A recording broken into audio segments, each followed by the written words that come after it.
Buenos días, hermanos, Dios les bendiga. Bienvenidos al servicio dominical de Iglesia Cristiana de Gracia. Y estamos hoy siguiendo adorando al Señor. Queremos adorar al Señor por quien Él es. Queremos exaltar su nombre por su misericordia, por su gracia. Así que empecemos con una oración. Padre, venimos a ti, Señor Santo, para darte gracias por este día. Te alabamos, te exaltamos, Señor, por un día más de vida que nos das. Tú eres Dios soberano, eres Dios misericordioso, Señor, y en tu misericordia, Señor, has permitido que nos des un día más de vida. Te alabamos por eso, te exaltamos por también, Señor, darnos la salvación en Cristo Jesús. Hoy estamos seguros que si morimos hoy, directamente estamos en tu presencia, por la seguridad que tú nos das, por el sacrificio que hiciste tú en la cruz al morir por nuestros pecados. Señor, gracias porque a pesar de que no nos merecemos nada, tú nos das todo. Señor, el justo por los injustos, el rico por nosotros los pobres, Señor. Gracias una vez más por este tiempo que hemos apartado para adorarte, aprender de tu palabra y alabar tu nombre, Señor. Bendice el servicio y todas las personas que se unen a nosotros para adorar tu nombre. En el nombre de Cristo Jesús te alabamos, Señor. Amén. En esta mañana vamos a continuar con nuestros salmos que leímos, que empezamos la semana pasada, el Salmo 35. Y para que entiendan un poquito el contexto, aquí David está hablando de sus enemigos, de aquellos que lo odian. El versículo 11 dice: se levantarán testigos malvados de lo que no se me preguntan, de lo que no sé me preguntan, me devuelven mal por bien para afligir a mi alma. Entonces el versículo 13 dice: pero yo, dice David en respuesta, cuando ellos enfermaron me vestí de cilicio, afligí con ayuno mi alma, y mi oración se volvía a mi seno, como por mi compañero, como por mi hermano andaba, como el que trae luto por madre, enlutado me humillaba. Pero ellos se alegraron en mi adversidad y se juntaron contra mí gentes despreciables, y yo no lo entendía. Me despedazaban sin descanso, como lisonjeros, encarnecedores y truhanes, crujieron contra mí sus dientes. Señor, ¿hasta cuándo verás esto?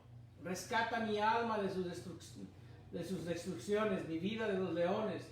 Te confesaré en grande congregación, te alabaré entre numeroso pueblo. No se alegren de mí los que sin causa son mis enemigos, ni los que me aborrecen sin causa guiñen el ojo, porque no hablan paz y contra los mansos de la tierra piensan palabras engañosas. Ensancharon contra mí su boca, dijeron: Ea, nuestros ojos lo han visto. Tú lo has visto, oh Jehová, no calles, Señor, no te alejes de mí. Muévete y despierta para hacerme justicia, Dios mío y Señor mío, para defender mi causa. Júzgame conforme a tu justicia, Jehová, Dios mío, y no se alegren de mí. No digan en su corazón: Ea, alma nuestra. No digan: le hemos devorado. Sean avergonzados y confundidos aún a los que de mi mal se alegran. Vístanse de vergüenza y de confusión los que se engrandecen contra mí. Canten y alégrense los que están a favor de mi justa causa, y digan siempre: sea exaltado Jehová, que ama la paz de su siervo, y mi lengua hablará de tu justicia y de tu alabanza todo el día. Bueno, es el Salmo. Ahora vamos a entonar unos cantos, a adorar al Señor.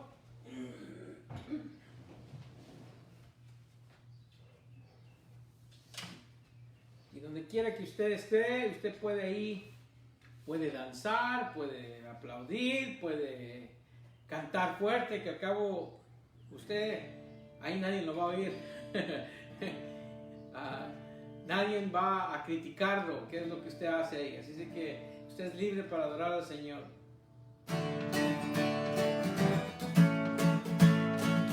Vamos a cantar este canto. Dice: Señor, eres fiel.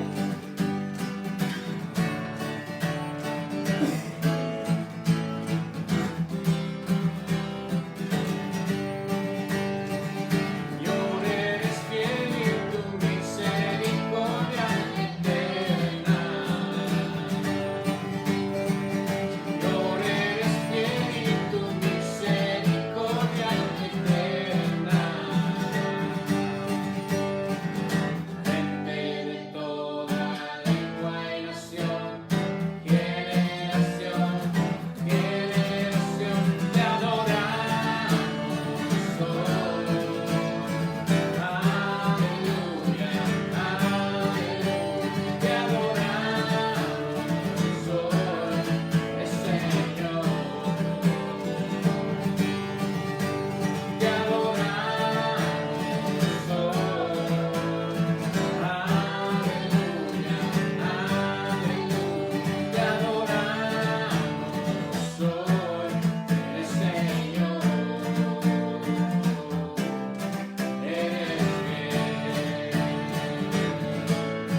fidelidad y porque sus promesas son verdaderas. Él cumple sus promesas y por eso es que adoramos al Señor y nos acordamos y nunca vamos a olvidar de dónde nos sacó, hermanos, de dónde Él, siendo nosotros aún pecadores, dice Romanos 5:8, Él nos amó.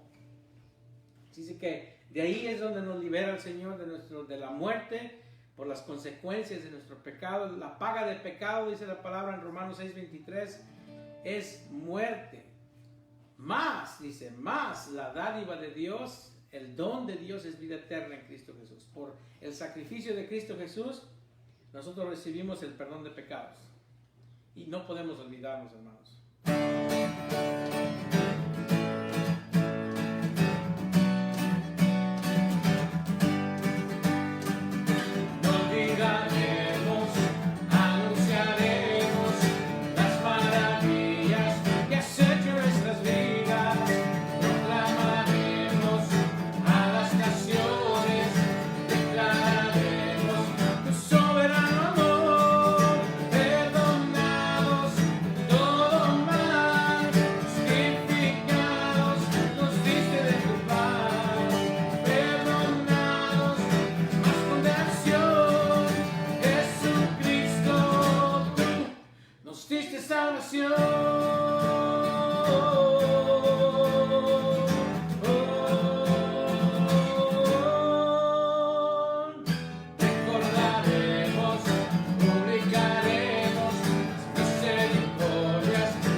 Gracias, Señor, por la salvación que nos dio en Cristo Jesús.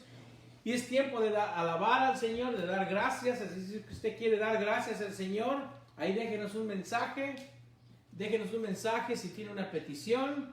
Y es tiempo de saludar. Normalmente a esta hora de nuestro servicio nos ponemos de pie, salimos de nuestras bancas, conocemos a alguien nuevo y saludamos a los hermanos que están ahí a un lado. Ya mero salimos de esto, hermano. Ya mero regresamos a congregarnos en la iglesia juntos, adorando juntos. Pero por hoy se tiene que hacer así. Así que les saludo a todos los que nos escuchan de nuestra iglesia local, a los Salas, a los Martínez, a los Zaragoza, a los Núñez, a cada uno de ustedes que se entonan semanalmente a vernos. Les saludamos, les abrazamos, los amamos. Los que nos oyen en el Amarillo, los que nos oyen en Washington, aquí en Estados Unidos, los que nos oyen en New Jersey, en Pensilvania, en Missouri, en Colorado. José, saludos, te queremos mucho, hermano. Los que nos escuchan en Perú, hay personas que nos escuchan en Perú y en otros países que no me acuerdo. Dice que ahí usted déjenos un recado a la hermana que nos escucha de aquí, Tijuana. Y solo queremos decirle que les amamos y que siempre estamos orando por ustedes, que Dios los bendiga, amén. Así que saludos y vamos a seguir adorando al Señor.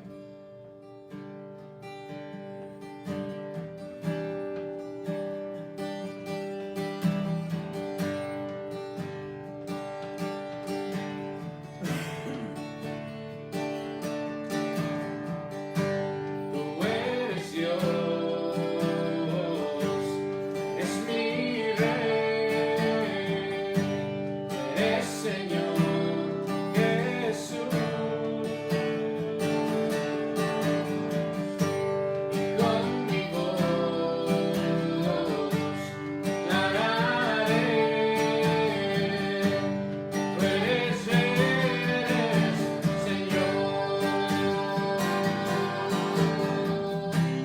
Sobre el trono de justicia te has sentado en majestad. Tu palabra de autoridad en mi vida reinará.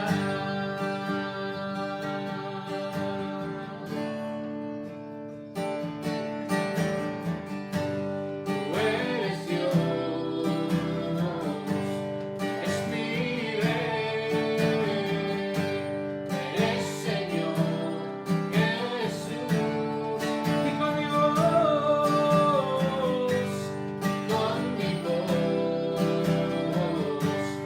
clararé, tú eres Señor. Sobre el trono de justicia te has sentado en majestad. Tu palabra de autoridad en mi vida reinarás. Sobre el trono de justicia te has sentado en majestad. Tu palabra de autoridad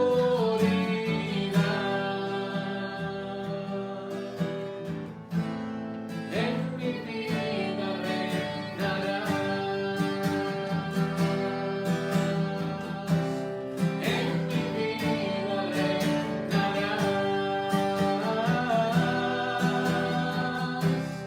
En mi vida reinarás.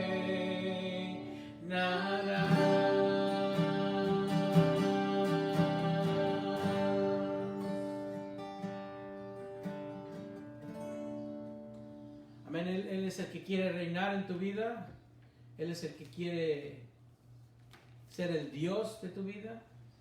Así es que tenemos que permitirle. ¿Amén? No necesitamos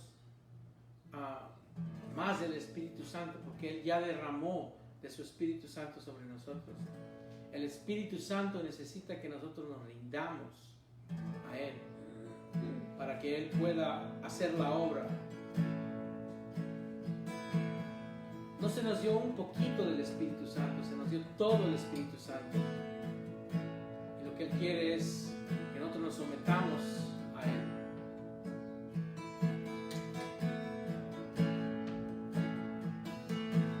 Dios de pactos, que guardas tus promesas, que cumples tu palabra, que guías mi destino.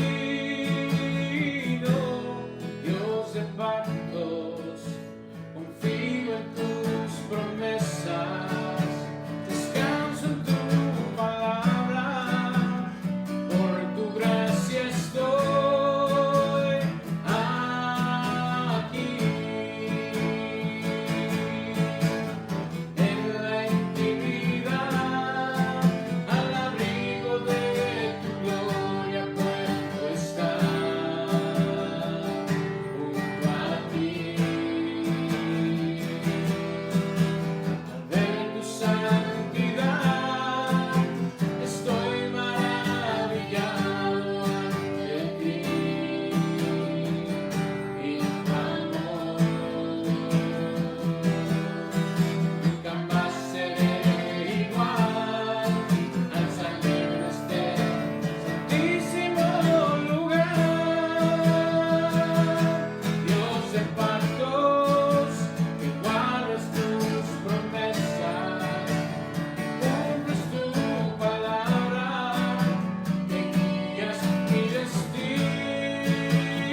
nos damos gozo, nos alegramos, nos traes gozo a nuestro corazón al saber que sí, tú sí cumples tu palabra, Señor. Tú no eres como nosotros que fallamos. Tú no eres hombre, Señor, para que mientas. Y eres un Dios que haces pactos, Señor. Y siempre, Señor, estás cumpliendo tu palabra. Aunque a veces no nos guste, pero al final tú eres soberano, Señor. Y sabemos que todo, Señor, todo lo que tú permites es bueno, Señor. Es para tu gloria. Y a esa voluntad que nos sometemos, Señor. Porque tú nos amas, Señor. Tú nos has amado aún siendo pecadores. Aún reconociendo que somos pecadores, Señor, tú nos amas. Aún cuando estabas enojados, había enemistad contra nosotros, nos amabas. Ahora mucho más nos amas, según Romanos 5. Dios de pactos, que guardas tus promesas, que cumples tu palabra, que guías mi destino. Dios de pactos, confío en tus promesas, descanso en tu palabra, por tu gracia estoy aquí.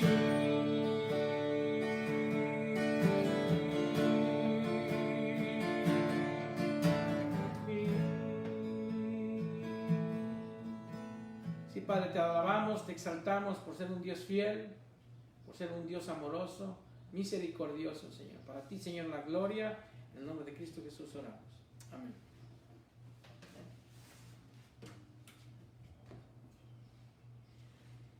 Al cantar este canto, me acuerdo de la historia que estamos estudiando, que es la historia de este par de ancianitos, de Zacarías y de Elizabeth, que por años estuvieron orando para tener un hijo, y al final casi de la vida de ellos, Dios les concede. Y en ese periodo de 9 meses, entre que el ángel había venido a visitar a Zacarías estando dentro del templo ofreciendo el incienso, el ángel Gabriel viene enviado por Dios y le manda un mensaje diciendo que tendrá un hijo. Ahí Dios le promete algo y el ángel le da detalles, que se gozarán muchos con él. Hace promesas Dios ahí con Zacarías. Zacarías, como cualquiera de nosotros, incrédulos por las circunstancias, y lo que era imposible para el hombre fue posible para Dios. Y este canto que cantábamos dice: Dios de pactos, que guardas tus promesas. Dios guardó sus promesas con Zacarías, que cumples tu palabra. Dios cumplió su palabra, palabra por palabra, con Zacarías, que guías mi destino, a pesar de que tuvieron una vida, me imagino, bendecida por Dios, pero había un destino para ellos. Y era el destino que ellos tenían, tener a un hijo que se llamaba Juan el Bautista. El canto que cantamos dice: Dios de pactos, confío en tus promesas. A veces es difícil confiar en las promesas del Señor, pero tenemos que descansar en la palabra del Señor. Y por la gracia que Dios tiene, por la misericordia que nos permite estar aquí. Y les dejé tarea que estudiaran qué es gracia, porque ese es el tema de esta mañana. El milagroso nacimiento de Juan el Bautista. Esta es la parte 2. Estamos viendo el versículo 56 al 66. Y es este segundo punto que vamos a empezar esta mañana. El propósito de Dios es lleno de gracia. Y esto es lo que Lucas nos quiere revelar. Si la historia es de Zacarías, si la historia es de Elizabeth, si la historia se trata de Juan, pero el personaje más importante, el que sobresale en la historia, es Dios. Y el propósito de Dios es mostrar que Él es lleno de gracia. La segunda cosa que aprendemos de Dios, la semana pasada aprendimos que sus promesas son verdaderas, que Dios es veraz. Y la segunda cosa que aprendemos de Dios aquí es que sus propósitos de Dios son llenos de gracia. Esta parte es maravillosa en la historia que hemos estado leyendo. Y quiero que lea conmigo el versículo 59 al 63. Dice: aconteció que al octavo día vinieron para circuncidar al niño, y le llamaban con el nombre de su padre Zacarías. Pero respondiendo su madre dijo: no, se llamará Juan. Le dijeron: ¿por qué? No hay nadie en tu parentela que se llame con ese nombre. Entonces preguntaron por señas a su padre cómo le quería llamar. Y pidiendo una tablilla, escribió diciendo: Juan es su nombre. Y todos se maravillaron. Ahora, a nosotros no nos debe de sorprender que el Señor es lleno de gracia. A nosotros nos debe de sorprender eso, porque como cristianos es por su gracia que somos salvos. Dice Efesios 2:8, ¿verdad? Porque por gracia sois salvos. Es su gracia que nos ha traído aquí. Y más que nada porque le vemos en toda la palabra. Le vemos que Él es lleno de gracia en toda la palabra. Pero esta porción nos muestra de una manera espectacular su gracia, hermanos. El Dios que conocemos es un Dios de gracia. Y su propósito hacia nosotros, los pecadores, es ser lleno de gracia para con nosotros. Su propósito en la salvación es exhibir su gracia.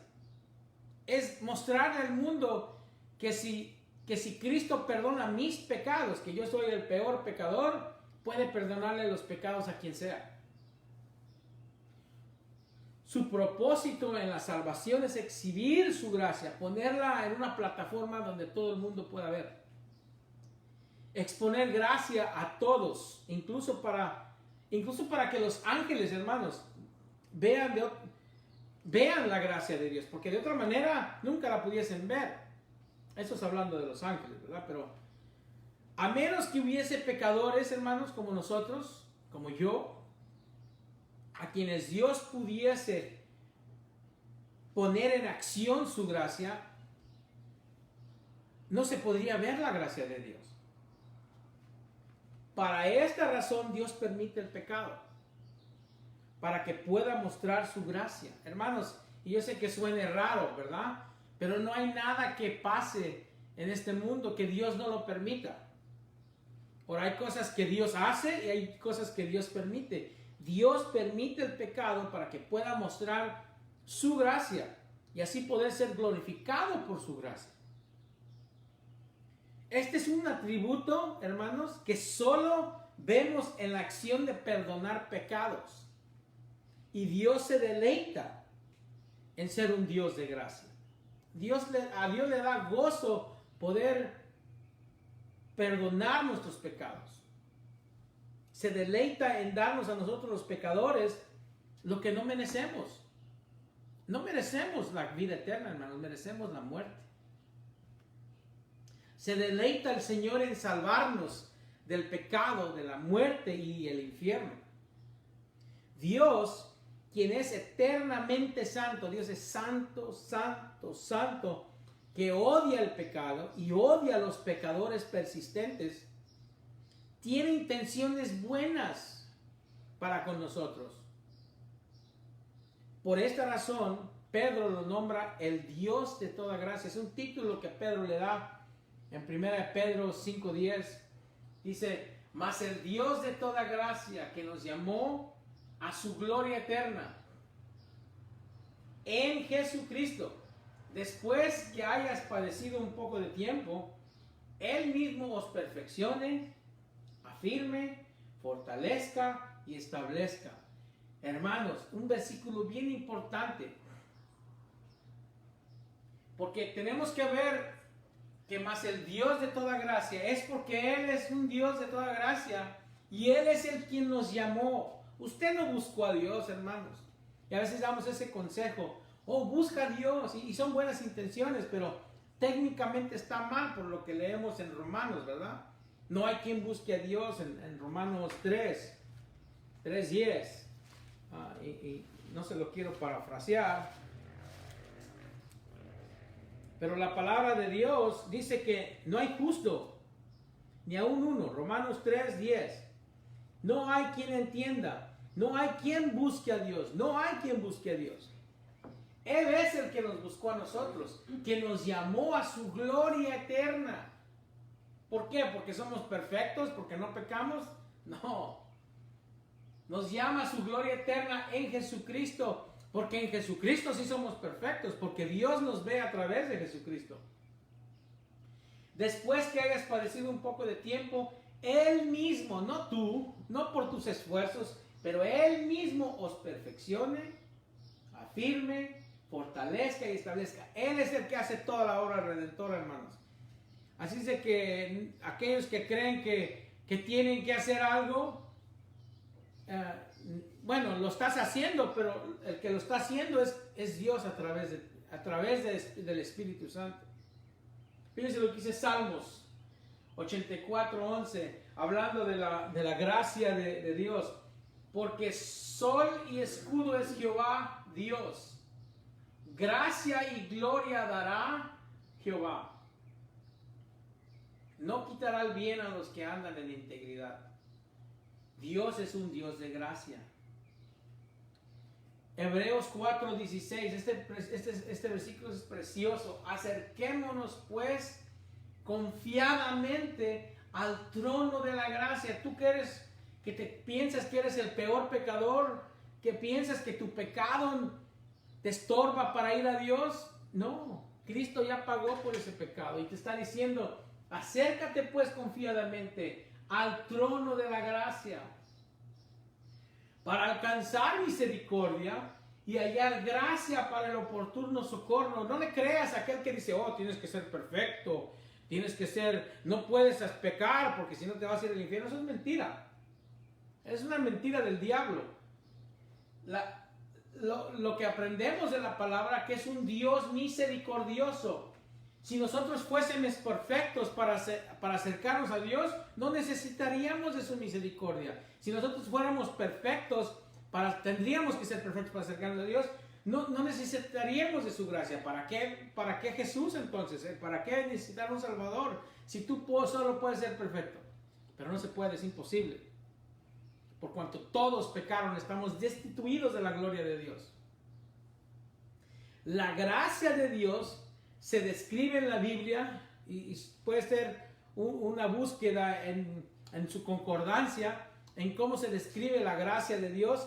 Se describe como grande, como soberana, como rica, suprema, múltiple, abundante. Se describe como suficiente y se describe como gloriosa. Nosotros vamos a estar expuestos a su gracia para la eternidad, hermanos. Fíjense lo que dice Efesios 2, capítulo 2, versículo 4 al 7, antes de leer el 8 y el 9, ¿verdad? Pero Dios, porque antes dice que andábamos muertos, ¿verdad? Pero Dios, que es rico en misericordia, por su gran amor con que nos amó, aún estando nosotros muertos en pecados, aún estando nosotros no pecando un poquito o una mentirita blanca como algunos describen, no, estábamos muertos en pecados, muertos, éramos pecadores viles, nos dio vida juntamente con Cristo, porque por gracia sois salvos. Versículo 6. Y juntamente con Él nos resucitó y asimismo nos hizo sentar en los lugares celestiales con Cristo Jesús. ¿Porque eras perfecto? No, una vez más no. Por la misericordia y la gracia de Dios.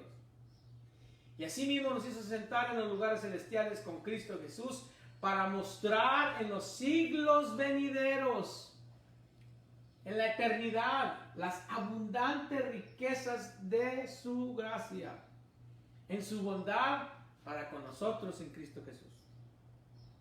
Hermanos, si todavía no entendemos que no somos salvos porque tenemos que vivir una vida perfecta, no sé cómo le puedo enseñar que no somos salvos porque nosotros somos justos. Somos salvos por su misericordia y su gracia. Fíjense lo que dice Romanos 6:14.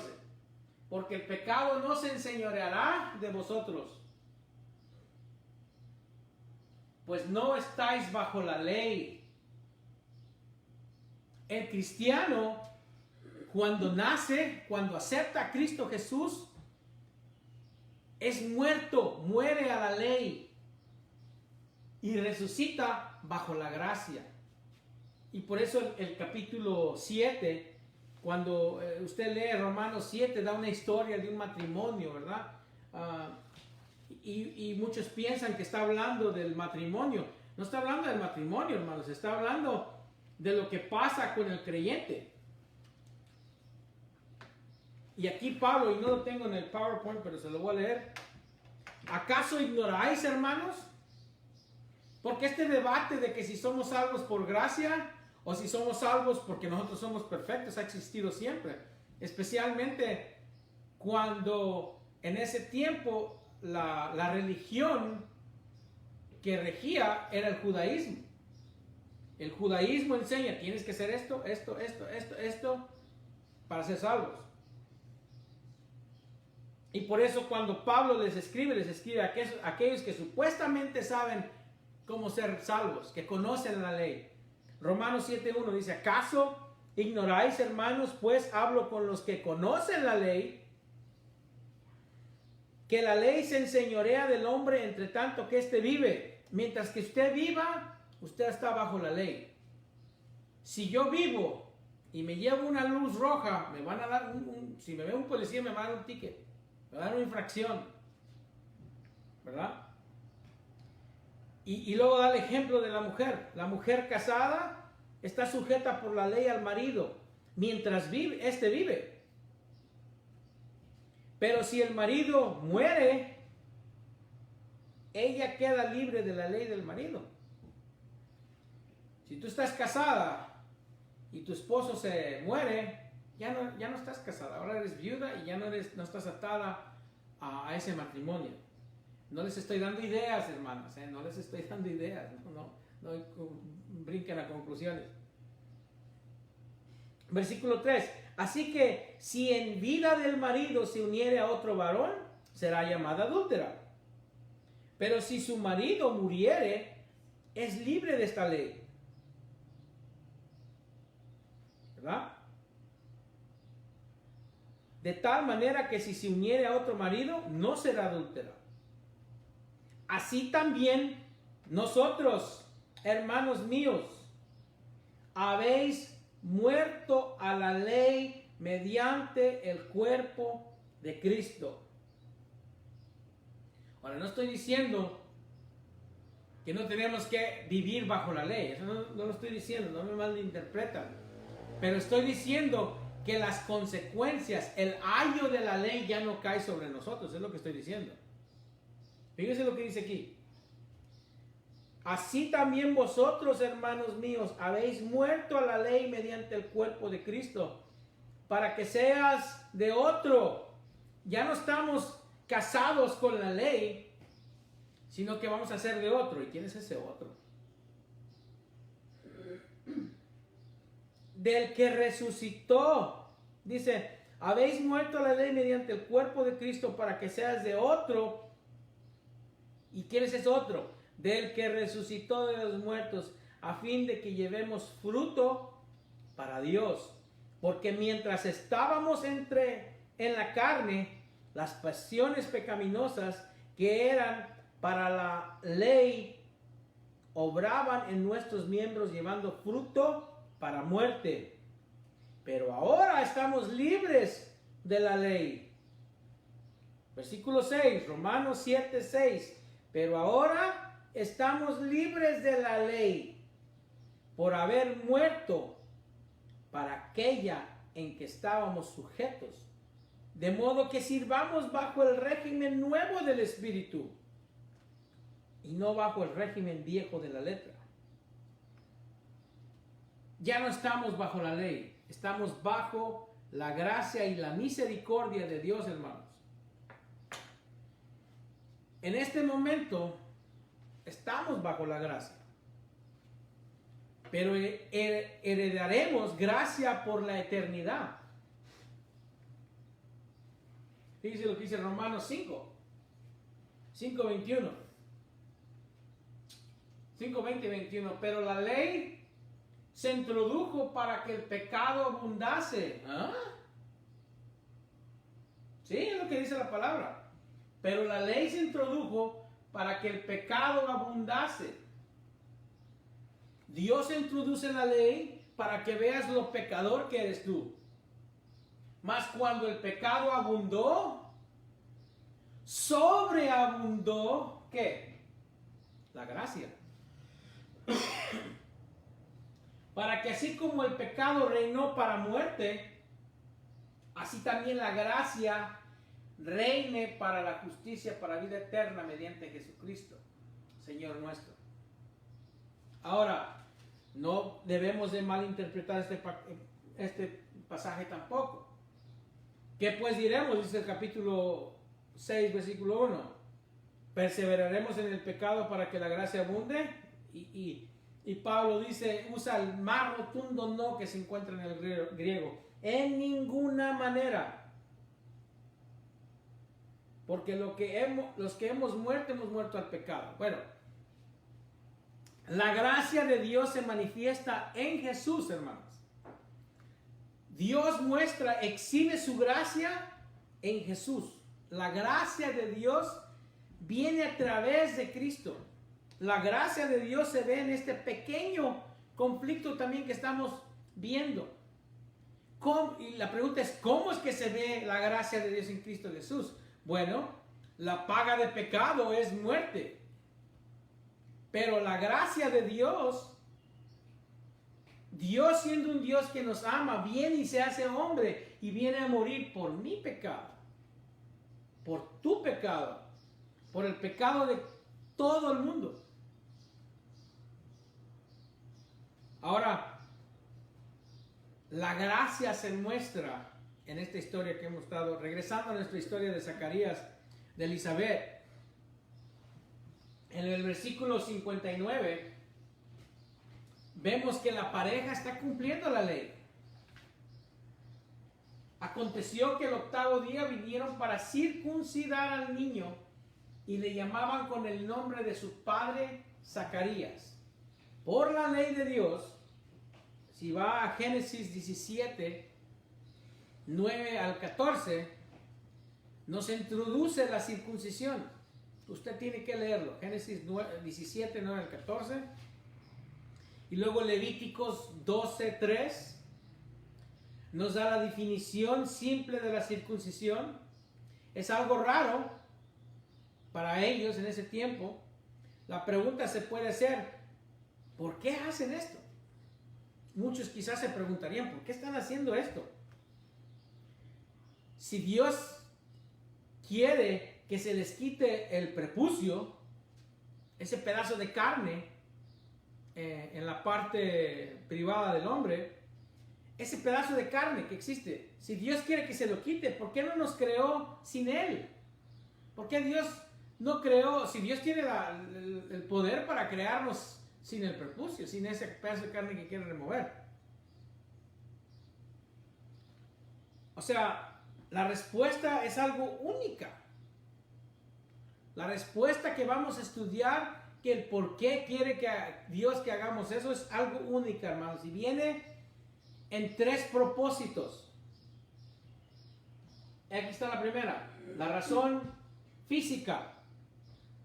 ¿Por qué quiere que Dios se circuncide su pueblo en ese tiempo? Vamos a ver 3 razones. La razón física. Había una limpieza física que ocurría, hermanos. Ahora, yo no soy un doctor, pero sí puedo buscar estadísticas. Y si vemos estadísticas de cáncer en las mujeres judías son las mujeres que menos tienen cáncer cervical. Esto es hoy en día. Y infecciones. Y esto es porque hay una limpieza física que ocurría cuando se circuncidaba el hombre en los tiempos antiguos.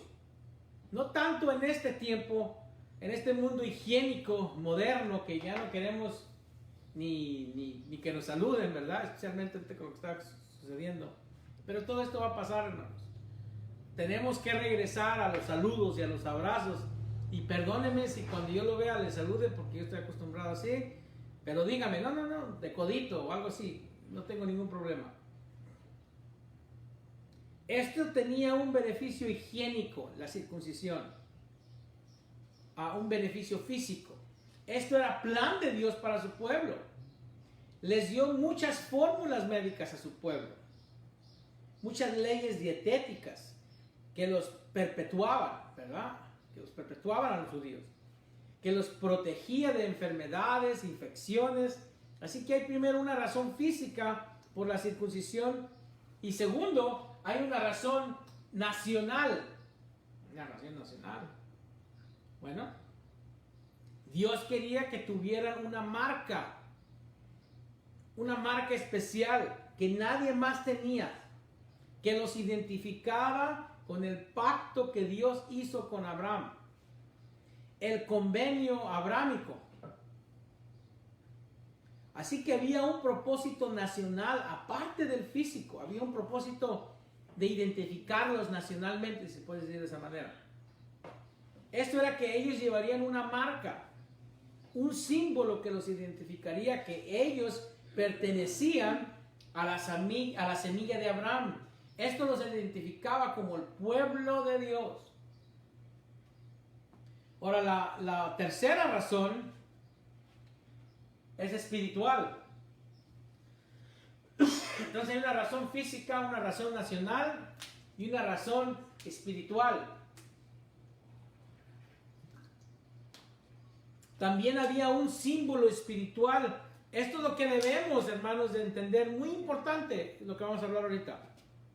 Dios les estaba mostrando por la circuncisión su pecaminosidad, su pecado. De que al nacer ya son pecadores. Y que ya necesitan ser perdonados desde que nacieron.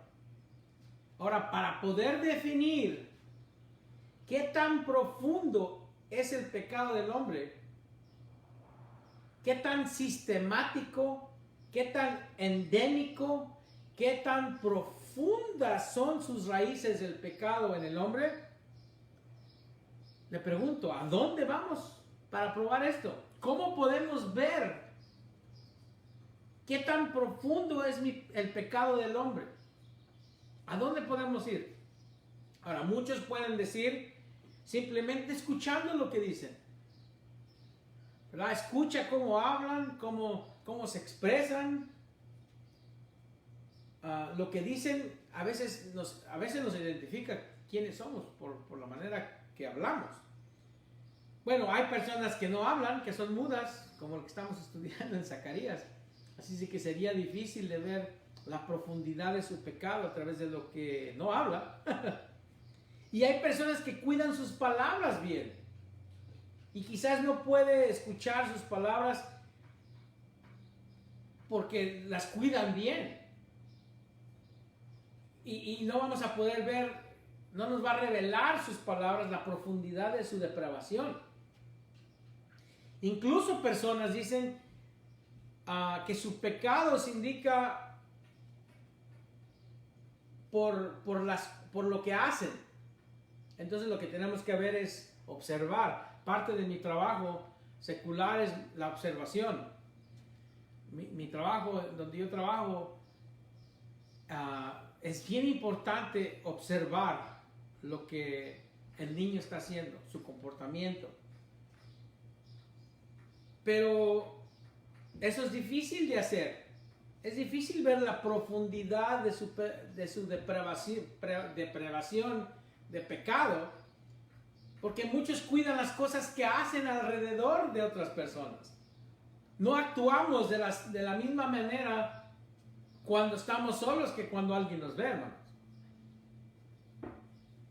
Así que también eso sería difícil. Entonces, ¿a dónde voy para ver qué tan profundo es su depravación? Y yo la manera que lo digo creo que es bien simple. Y quizás no estoy explicándome bien, pero yo lo veo bien simple. Se ve en la procreación. La profundidad de nuestro pecado se ve cuando procreamos. Si quieres saber qué tan depravado es una persona, es en su pecado, lo ves mejor por lo que producen. Porque todos nosotros producimos pecadores. Yo, hermanos, soy creyente, cristiano, y yo amo al Señor, y yo le sirvo a Él, pero mis hijos nacieron pecadores, depravados. Y cuando tengan nietos, si Dios permite, también nacerán pecadores depravados.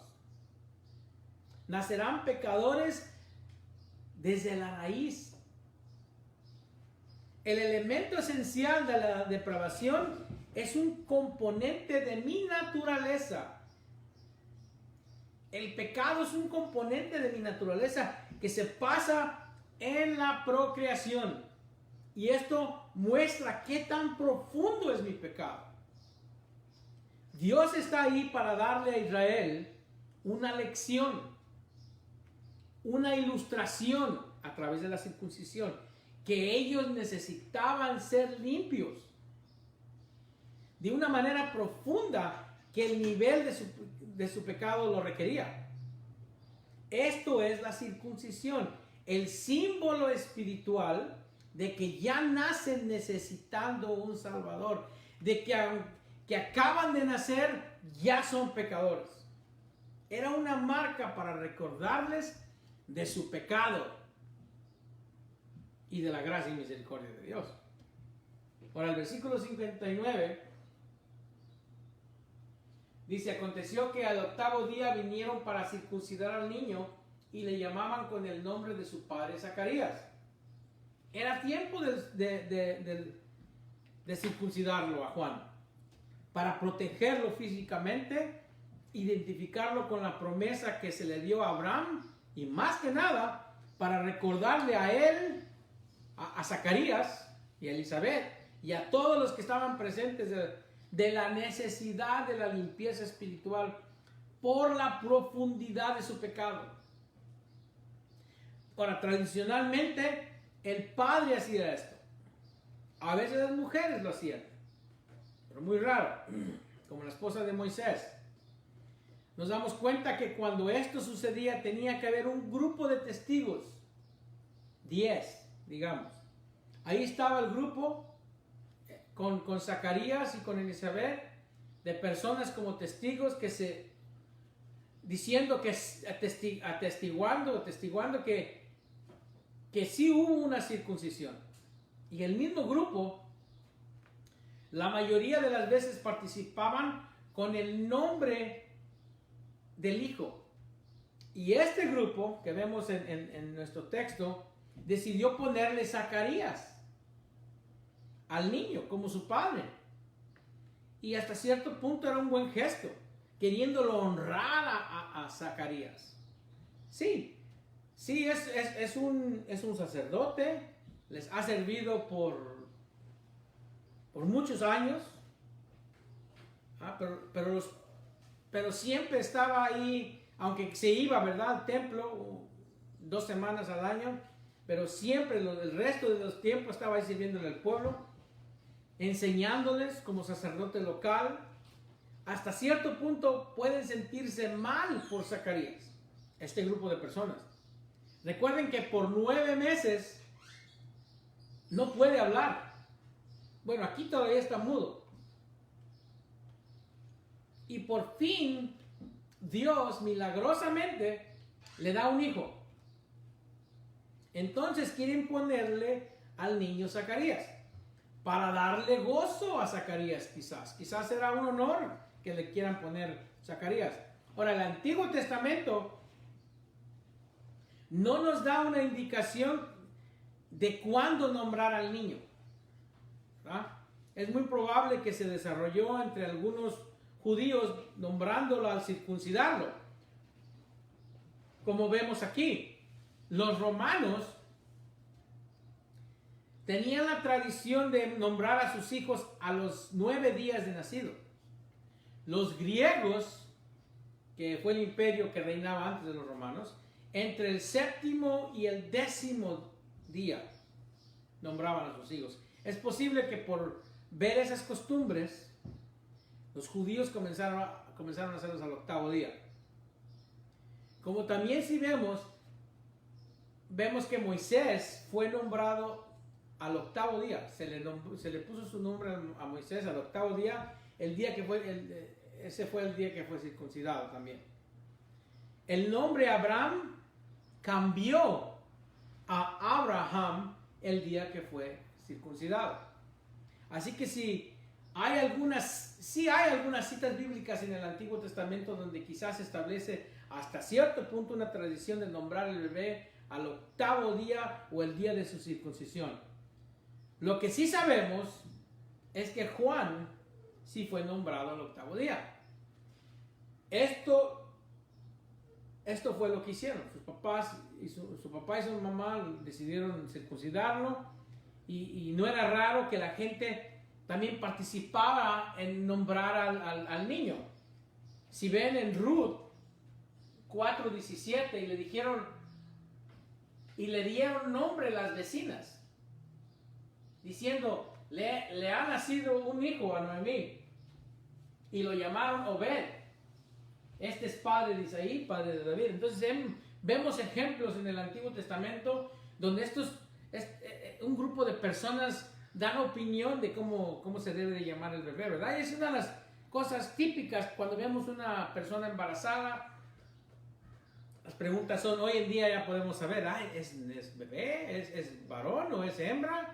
¿Verdad? Y ya pensaron, no, pues es niña. ¿Y cómo le vas a poner? No, pues cuchupleta, ¿verdad? O ya uno inventa nombres, ¿verdad? Y no, pues es niño, ¿y cómo le vas a poner? Asinomafeto, y así nombres, ¿verdad? Que uno que se inventa. Pero es costumbre, es una costumbre que hemos desarrollado con el tiempo de participar. ¿Y por qué no le pones como tu tío? ¿Y por qué no le pones como yo, verdad? Y es algo común en los matrimonios, en las familias. Ahora, a veces sí había participación de las personas, testigos familiares, como que vemos aquí con Ruth.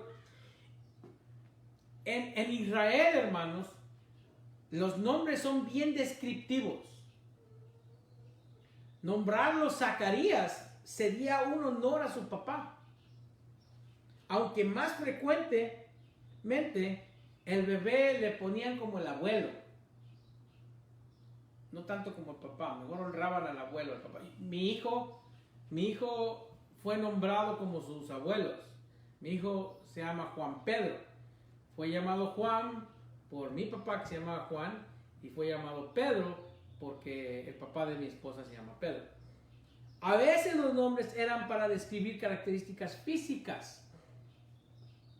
En Génesis 25, en el nacimiento de los gemelos de Jacob y Esaú, Jacob se llama así, Jacob, porque se agarró del calcañar, se agarró del tobillo, del pie. Y Esaú se llama así por greñudo, porque Esaú eso significa. A veces Los nombres expresaban el gozo de los padres, como Saúl y Samuel, que significa lo que pedí. Algunos, Ana le pone Samuel porque es lo que le pidió al Señor, ¿verdad? Ahora, algunos bebés fueron nombrados para expresar la fe de los padres. Elías, su nombre significa Jehová es mi Dios, que describe, o sea, sus padres le ponen así como testimonio por su fe en Dios. Este grupo le quiere nombrar al niño Zacarías, y veamos el versículo 60. Pero respondiendo su madre dijo, no, se llamará Juan. Ahora, no podemos negar, hermanos, qué precioso, grandioso nombre, el de Juan. El bebé se llamará Juan. Y aquí como que Elizabeth dice, no se diga más. Se va a llamar Juan y se llamará Juan. Punto y aparte. Y todos sabemos que en la pareja, pues la mujer es la que tiene la decisión. En este caso, convenientemente, Zacarías estaba mudo, como la mayoría de nosotros. Pudiendo hablar, aún estamos mudos. Pero, ¿por qué dice esto Elizabeth? ¿Por qué dice, no, se llamará Juan? Ahora, ¿qué importa ponerle Juan? ¿Por qué no ponerle Zacarías? Ahora, bien importante. Para Elizabeth era bien importante y para Zacarías también. Cuando leemos el versículo 13 de Lucas 1, el ángel le dijo, Zacarías, no temas. Yo sé que te estás asustado porque ya no se ha visto un ángel en más de 400 años, pero tu oración ha sido oída. ¿Cuál oración? De que le dieran un hijo. Y tu mujer Elizabeth te dará a luz un hijo, y el ángel Gabriel le dice, y llamarás su nombre Juan.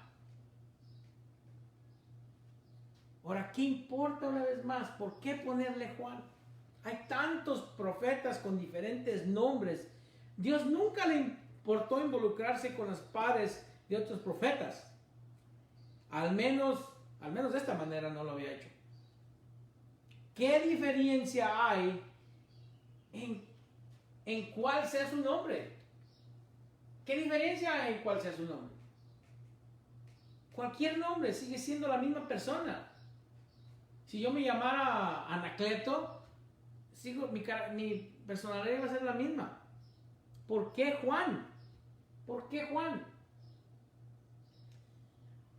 Ahora, Dios no se involucra en nombrar a todas las personas, hermanos.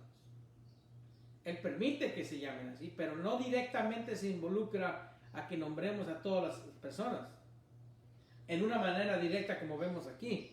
Dios se envuelve en el nombre de Jesús y ahora con nombrar a Juan. ¿Por qué? Ahora la pregunta es ¿por qué? ¿Qué significa esto? Una vez más, Juan es un gran nombre y no nomás lo digo porque yo también me llamo Juan, pero está reducido.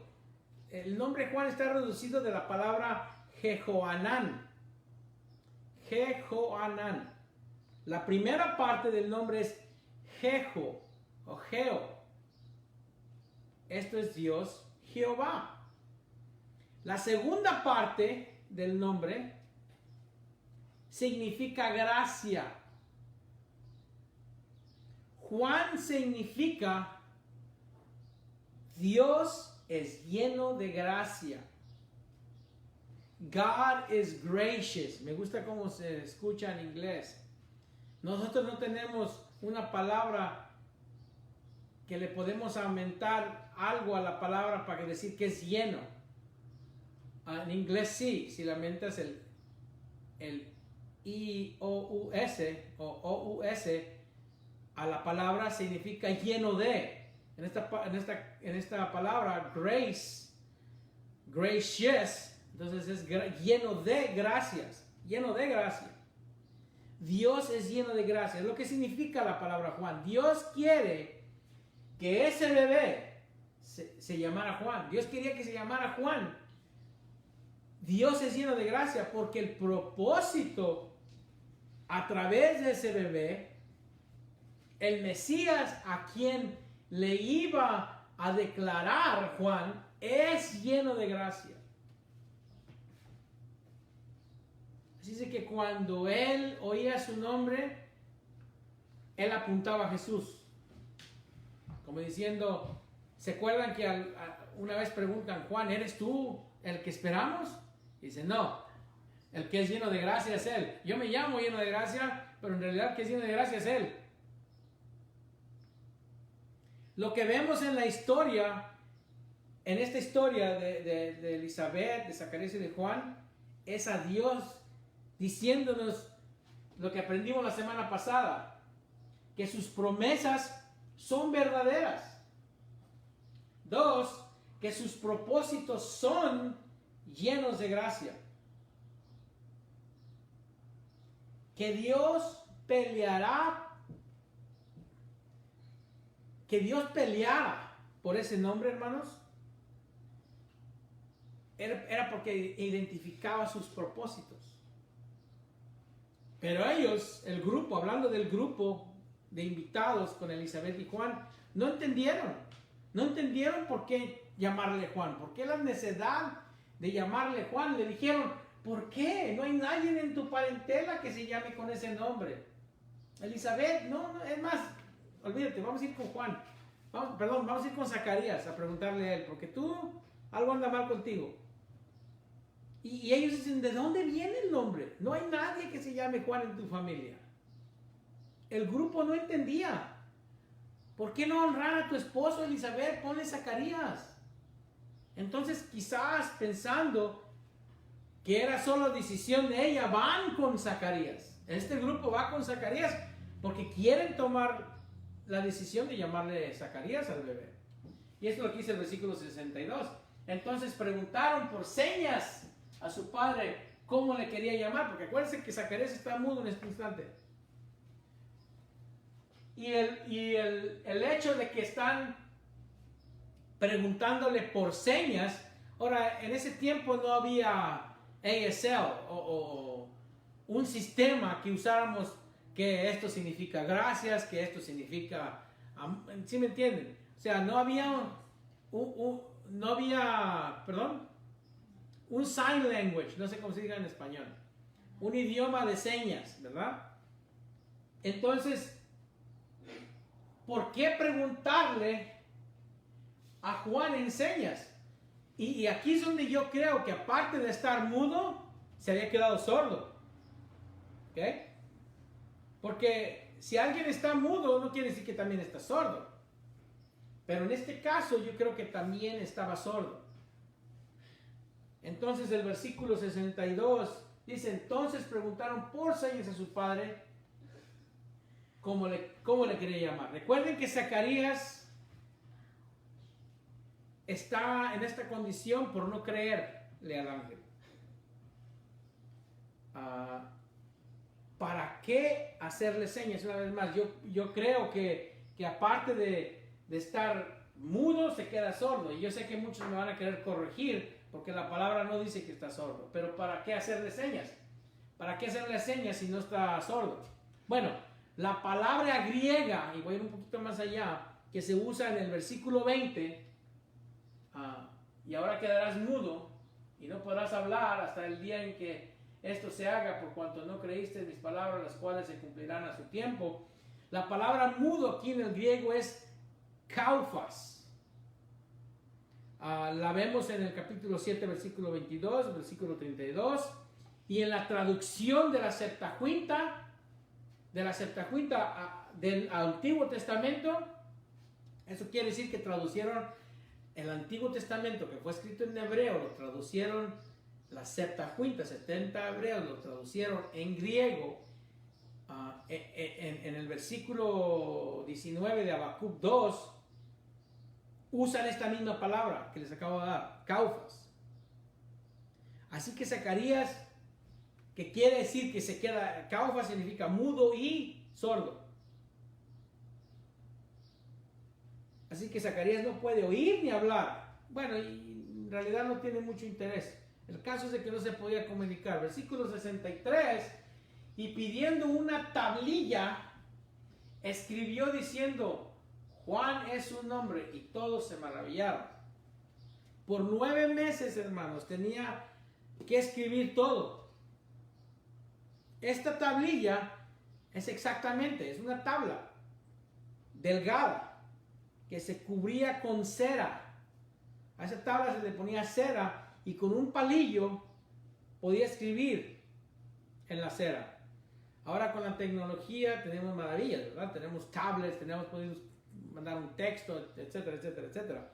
Pero en ese tiempo a una tablita delgada se le ponía cera, podía escribir y comunicarse, podía borrar lo que había escrito en la cera y poder seguir escribiendo. Y fue ahí donde escribe Juan es su nombre.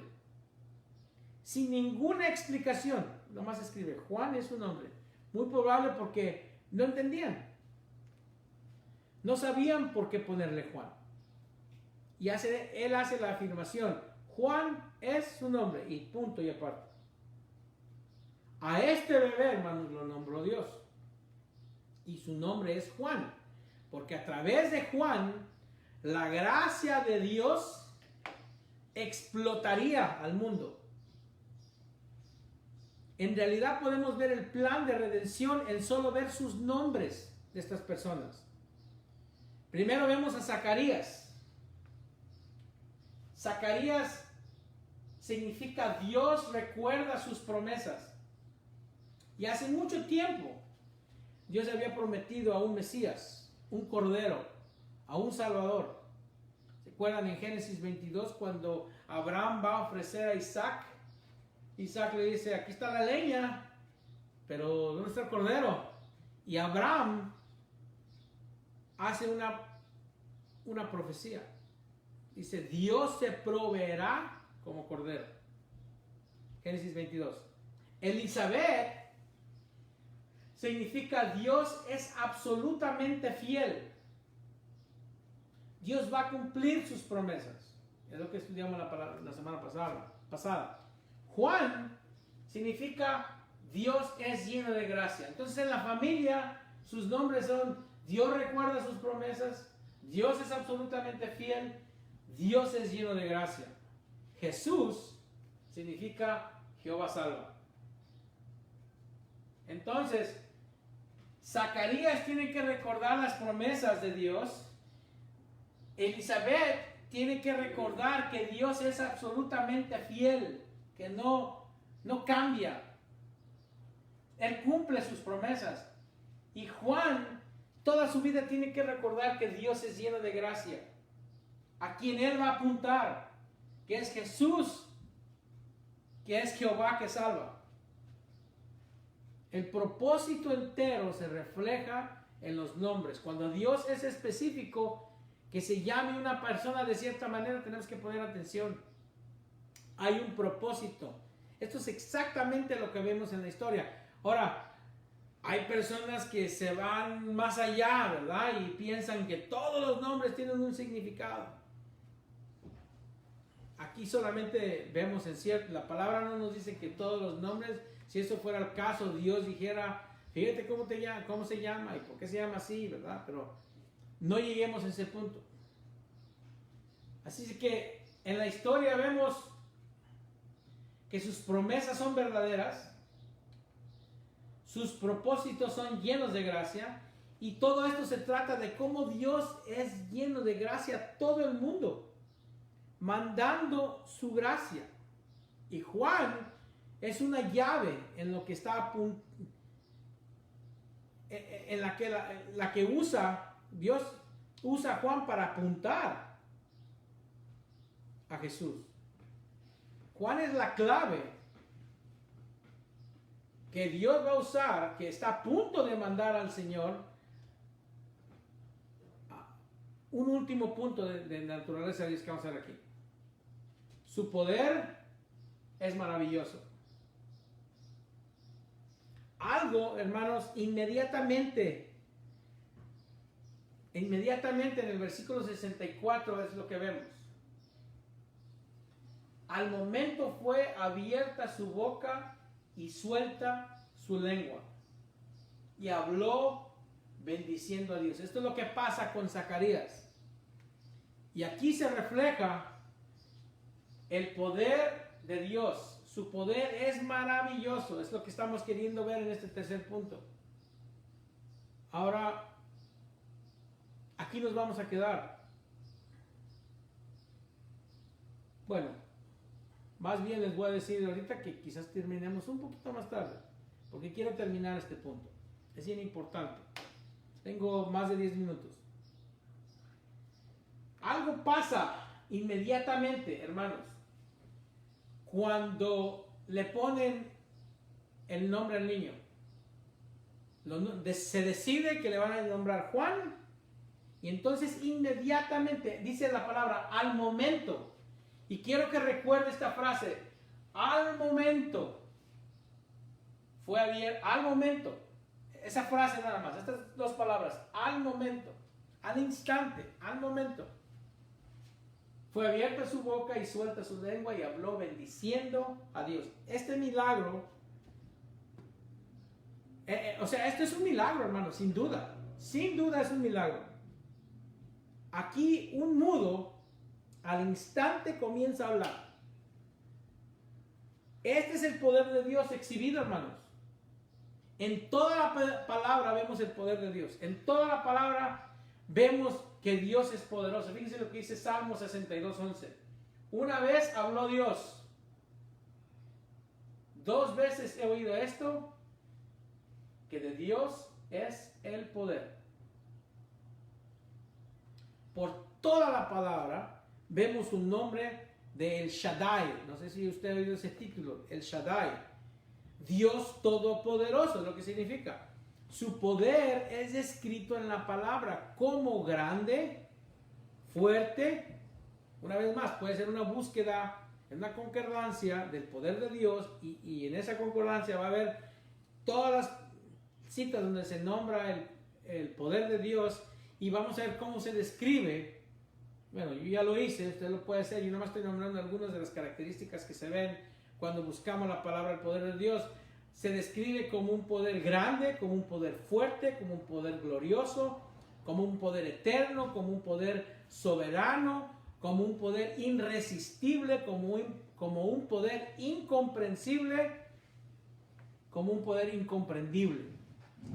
Mateo 19:26 dice: y mirándolos Jesús les dijo: para los hombres esto es imposible, mas para Dios todo es posible.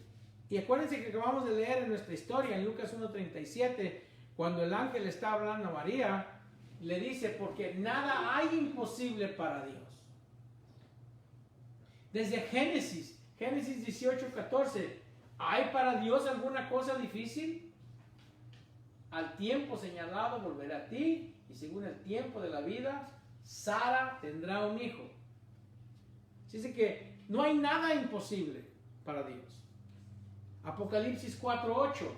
Y los 4 seres vivientes tenían cada uno 6 alas, y alrededor y por dentro estaban llenos de ojos, y no cesaban día y noche de decir: santo, santo, santo es el Señor Dios Todopoderoso, el Shaddai, el que era, el que es y el que ha de venir. Dios tiene poder para crear, para sostener lo creado, poder para gobernar, poder para dar vida, para quitarla, poder para hacer milagros, poder para resucitar y para destruir.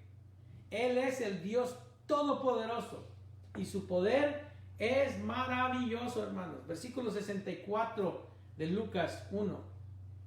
Al momento fue abierta su boca y suelta su lengua, y habló bendiciendo a Dios. Dice al momento. Y quiero plantarle esto en su mente.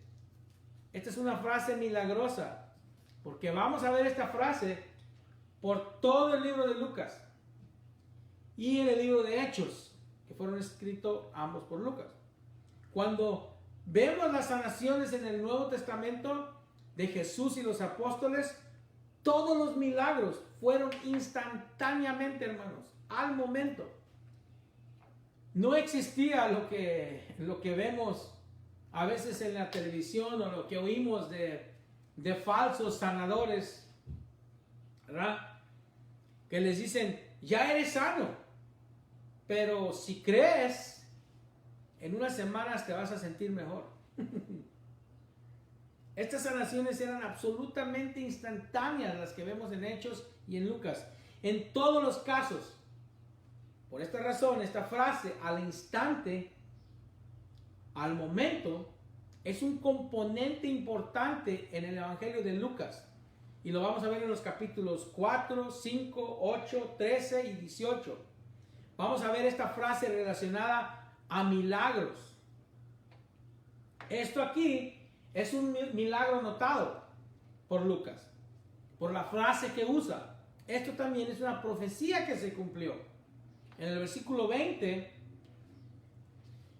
y ahora quedarás mudo, le dice el ángel, y no podrás hablar hasta el día en que esto se haga. Por cuanto no creíste mis palabras, las cuales se cumplirán a su tiempo. Y así pasó. Porque como ya aprendimos, las promesas de Dios son verdaderas. Zacarías comenzó a hablar, bendiciendo a Dios, adorando a Dios. Por 9 meses estuvo mudo y cuando pudo hablar, lo primero que hace es adorar a Dios. Su adoración de Zacarías en el versículo 67 al 79 se convierte en adoración profética. Este anciano, Zacarías, comenzó a adorar a Dios. Toda esta experiencia para la pareja fue enorme, hermanos. Para ellos fue algo increíble, maravilloso. El poder de Dios se manifestó en esta historia pequeña. De una manera increíble, de una manera maravillosa. Siguiendo leyendo nuestro texto en el versículo 65. Y se llenaron de temor todos sus vecinos. Y en todas las montañas de Judea se divulgaron todas estas cosas. El poder de Dios es maravilloso y atrae asombro a los que lo hemos experimentado. Atrae temor y el querer adorarle por lo que hace. Atrae temor en el sentido de que sabemos que es Dios el que está interviniendo, que hay una acción celestial en lo que está pasando. Lo que esta pareja estaba experimentando era como un drama, hermanos, de Dios, que les sorprende de una manera espiritual. Todo esto fue causado por la milagrosa concepción, seguido por un nacimiento milagroso. Y ahora vemos este nombre que fue dado por Dios. Y no termina ahí, sino que continúa con el milagro que Zacarías instantáneamente, como prometido, comienza a hablar. Estas cosas maravillosas que Dios está haciendo en esta pareja de ancianos hace que un grupo de personas se queden con la boca abierta. Se quedan con la cara de ¿what? Este grupo de milagros que Dios hace son solo el comienzo, hermanos, para la explosión de milagros que vienen. Este evento solo prepara lo que está por llegar. Comienza a abrirse el corazón y las mentes de algunas personas que comienzan a ver lo que está pasando. Porque el poder maravilloso de Dios va a continuar, hermanos. Es solo el comienzo del Evangelio de Lucas.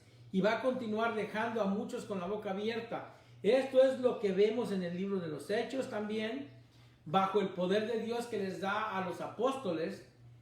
El poder de Dios es maravilloso, no sé cómo más decirlo, maravilloso. Y aquí este grupo que lo ve, estos testigos, en el milagro del nacimiento, en el milagro de sanación, enfrente de sus ojos. ¿Y qué pasa? El chisme se riega. Todos hablan de esto por toda Judea. Imagínense, ¿ya oíste? ¿Ya oíste? Que los ancianitos, el que es sacerdote, Zacarías, la que le dicen estéril. ¿Te acuerdas cuántos años tuvimos criticándola, diciendo, hay que tener un pecado escondido y por eso Dios no le da un hijo? Tuvieron un bebé. Y luego pues todos querían ponerle como él, Zacarías, ¿ya oíste? Y dijo no, Elizabeth dijo no, el bebé se llamará Juan. Hermoso nombre de Juan. Que significa Dios es lleno de gracia. Pero dijeron, nah, estás loca, ¿cómo le vamos a poner Juan? Nadie se llama Juan. ¿Cómo le vamos a poner Juan? Algo anda mal con Elizabeth. ¿Y qué crees? El viejillo, Zacarías, escribió y dijo, su nombre es Juan. Y luego al instante el viejillo que no podía hablar, comienza a hablar. ¿Y qué hace? Comienza a adorar a Dios. Y comenzó el fiestón. Y siguió la fiesta.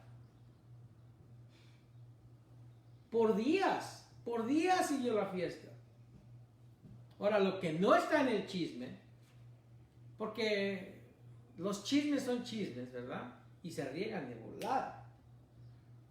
Pero lo que no está en el chisme es que Juan es el precursor de Cristo. Y que fue lleno del Espíritu Santo. Desde el vientre de su madre ya estaba lleno del Espíritu Santo. Y que ese bebé, Juan, hará que muchos se conviertan a Jesús, al Señor Dios de ellos, dice el versículo 16. Y que Él es el profeta que nos apuntará a nuestro Salvador, el Mesías. Eso no es parte del chisme porque todavía no lo sabían. Nosotros ya lo sabemos. Fíjense lo que dice el versículo 66. Y todos los que los oían, ¿oían qué? Las maravillas que Juan estaba diciendo. Las guardaban en su corazón, diciendo, ¿quién pues será este niño? Porque acuérdense que desde que le da el anuncio el ángel, por no creerle, Zacarías se queda mudo. Y todo este tiempo quiere adorar a Dios porque su esposa está embarazada, quiere adorar a Dios. Y me imagino aquí comienza Juan a adorar a Dios, te alabo, te adoro, porque te revelaste a mí estando yo en el lugar santo, en el templo, y porque dijiste ahí que iba a tener un hijo, y comienza a dar Zacarías la historia, y todos los que las oían, esta historia, las guardaban en su corazón, diciendo, ¿quién pues será este niño? Y la mano del Señor estaba con él. Estos pensaban, meditaban, ¿será este el que nos apunte al Mesías, al Salvador esperado? Esto se convirtió en el chisme de que todos estaban hablando, hermanos, y se regó que el poder de Dios es maravilloso. Dios comenzó a poner su poder en exhibición para que todos pudiesen ver que su poder es maravilloso. Exhibió sus propósitos, que es su gracia y su misericordia, para que también todos puedan ver que Él es lleno de gracia. Puso en exhibición su fidelidad, cumpliendo sus promesas. Hermanos, el personaje principal aquí no es Juan, ni Elizabeth, ni Zacarías, sino que es Dios. Sin duda vemos la mano de Dios en Juan el Bautista desde el principio. Esta frase, la mano del Señor estaba con él, y la mano del Señor estaba con él, es una expresión común en el Antiguo Testamento.